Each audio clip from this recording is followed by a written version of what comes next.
Benvingudes i benvinguts a aquest segon breu repàs dels complements verbals. En aquesta explicació coneixerem un altre dels arguments del verb, el complement de règim verbal. És a dir, que es tracta d'un complement exigit o demanat pel verb. En canvi, el complement circumstancial és un adjunt. Això és un complement verbal ni exigit ni demanat pel verb en l'oració. Pel que fa, doncs, al complement de règim verbal, cal dir que es tracta d'un sintagma preposicional introduït per les següents preposicions a, de, en, amb o per. Alguns exemples són: pensa en ell tots els dies. El policia s'adona del perill. Per tant, el sintagma preposicional en ell seria un complement de règim verbal de la forma verbal pensa, així com del perill seria un complement del règim verbal de la forma verbal s'adona. Quant a la seva identificació, senzillament cal identificar si alguna d'aquestes preposicions estan o són exigides pels verbs perquè aquests tinguen sentit complet.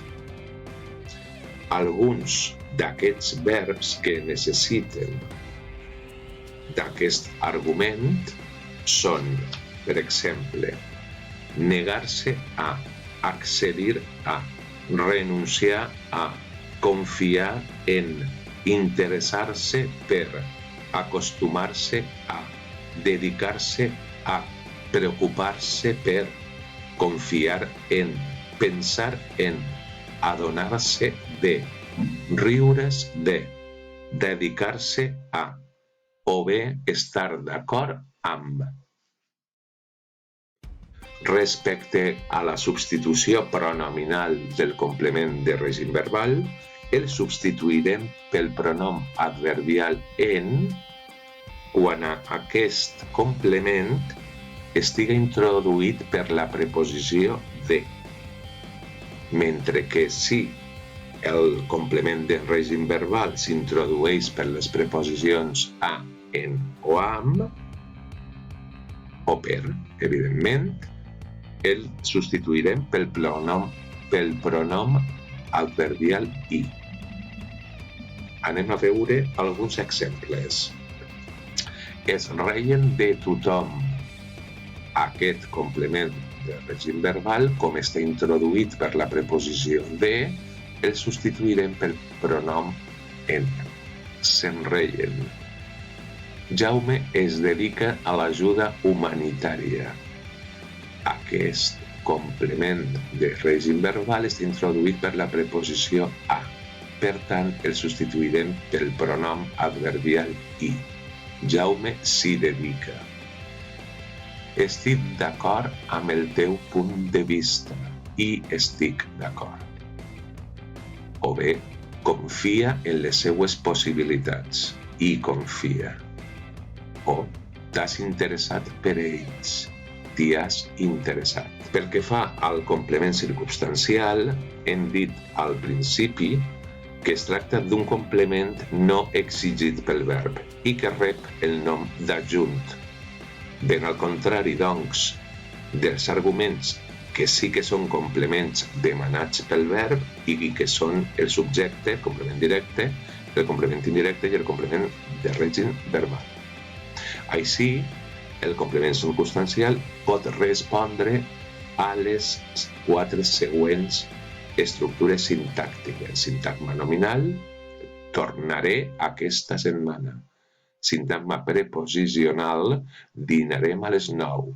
Sintagma adverbial, ho has fet malament. O una proposició subordinada adverbial. Quan vingues, recull l'habitació. Quant a les classes de complement circumstancial, se'n poden distingir entre propis i impropis. És a dir, el complement circumstancial de temps, el complement circumstancial de lloc I el complement circumstancial de manera són els complements circumstancials prototípics i responen a les preguntes verbals quan, on i com. La resta s'han denominat per la gramàtica tradicional complement circumstancial de quantitat, de companyia o d'instrument i responen a les preguntes quan, amb qui i amb què. D'acord? Quins pronoms febles substitueixen els diferents complements circumstancials? Doncs, si identifiquem en l'oració un de lloc introduït per la preposició de, emprarem el pronom en.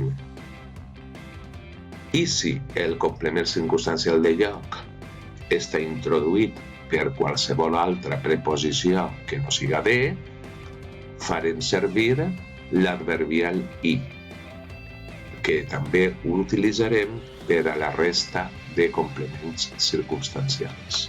Vegem els següents exemples. Jaume vindrà d'Alacant.